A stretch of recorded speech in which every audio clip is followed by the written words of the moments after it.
Today we will be starting a new chapter called Jack and the Beanstalk. It is your chapter number 5 in the reader book. Okay, it is a very interesting chapter, and there is one more chapter, chapter number 6, which is in continuation to this chapter.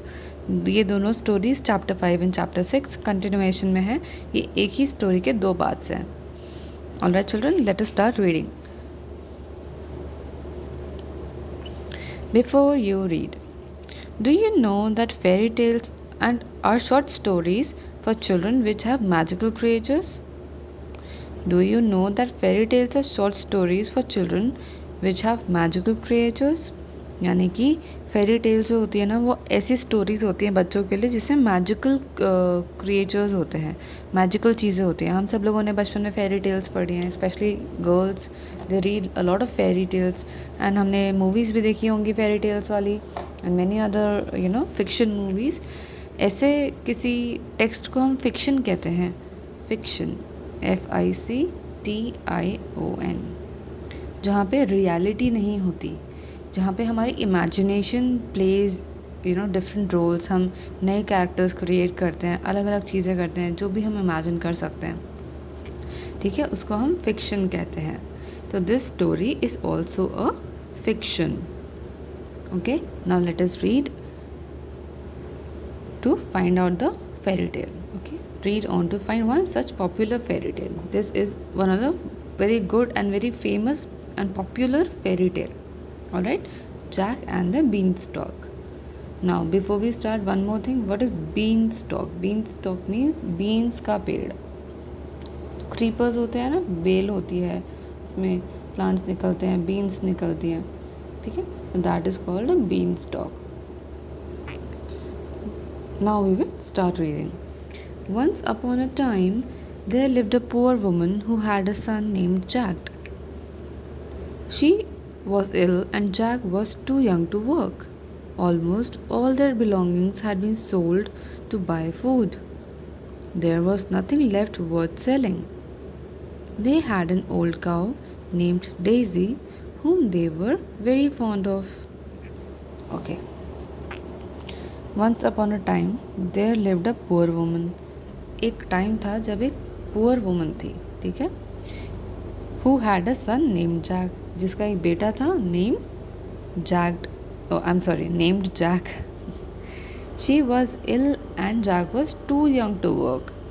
Now that old woman was ill and sick due to old age, and this child Jack, उसका जो बेटा था Jack, he was very young, very small to work and earn money and earn bread for them. Okay, now almost all their belongings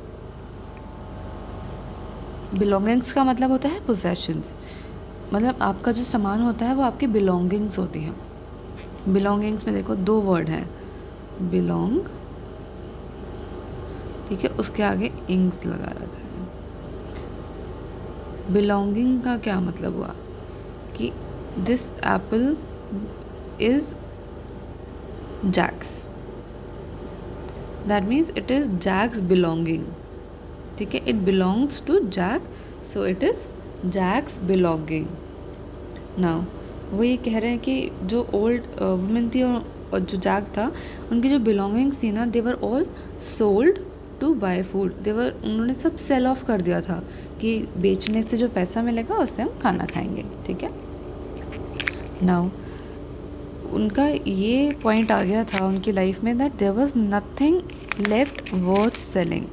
there was nothing left worth selling. Worth मतलब कोई ऐसी चीज़ उनके पास नहीं बची थी जिसकी कोई वर्थ हो, जिसकी कोई कीमत हो. वर्थ का मतलब होता है कीमत.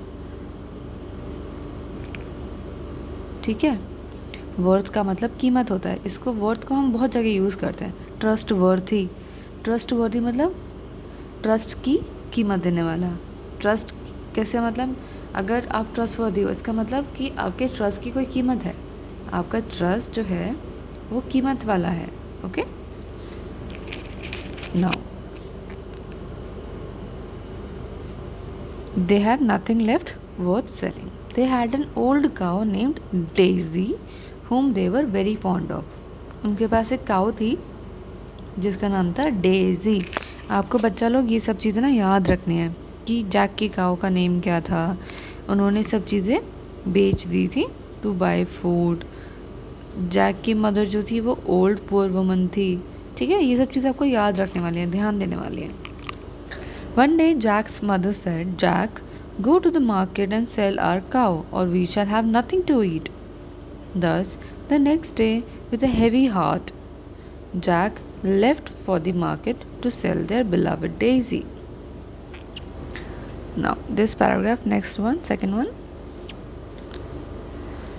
एक दिन, one day, एक दिन, Jack's mother. Now see, एक मैंने आपको हमने apostrophe पढ़ा है ना, Jack's mother, apostrophe s लगा है इसमें. I'll just write it on a better place maybe. Let's see. यहाँ पे ये जो apostrophe s लगा है ना, apostrophe लगा है ना यहाँ पे, इसको हम यूज़ करते हैं जब हमें बिलोंगिंगनेस दिखानी होती है। मैंने अभी आपको बताया बिलोंगिंग का क्या मतलब होता है, पोजेशन। नाउ पोजेशन या फिर रिलेशन हम मान सकते हैं। अपॉस्ट्रोफी का मतलब है पोजेशन या रिलेशन। नाउ जैक्स मदर मतलब जैक की मदर। ठीक है, ये अपॉस्ट्रोफी जो है इसके मतलब है की। मदर्स जैक होता तो मदर का जैक होता। ठीक है, नाउ यहाँ पे लिखा है जैक की मदर ने उसको बोला, that is why it has written Jack's mother said. Jack की मदर ने बोला। ओके, जैक की मदर ने बोला, क्या बोला, Jack go to the market and sell our cow. उसने बोला कि जाके मार्केट जाओ और अपनी काउ को बेच दो, और एल्स और we shall have nothing to eat, वरना हमारे पास कुछ भी खाने के लिए नहीं होगा।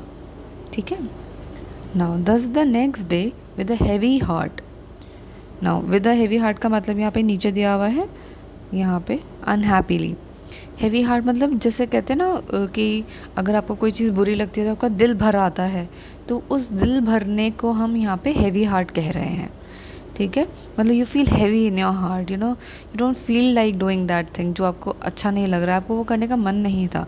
फॉर एग्जाम्पल यहाँ पे जैक, क्योंकि वो काउ बिलवेड थी, बिलवेड मतलब आपकी प्यारी, बिलवेड मतलब होता है आपकी प्यारी।